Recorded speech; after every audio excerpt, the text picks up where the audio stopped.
இன்னைக்கு இருக்குடா உங்களுக்கு. என்னை அவமானப்படுத்துறீங்க, வரம் இருங்க.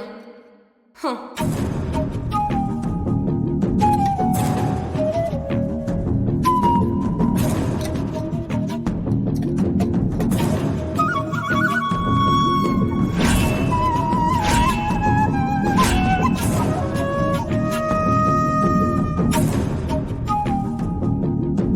என்னடி கோலம் இது?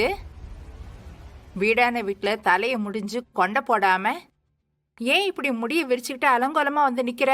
அத்தை, இது என்னோட இஷ்டம்.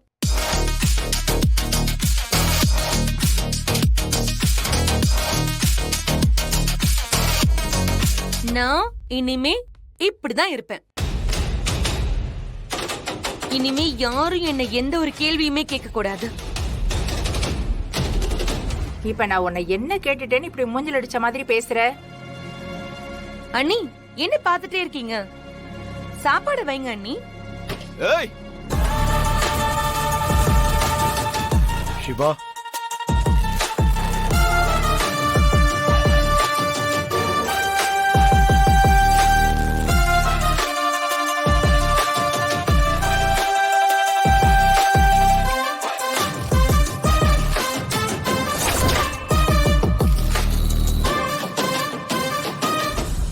அண்ணி, எனக்கு ரொம்ப பசிக்குது.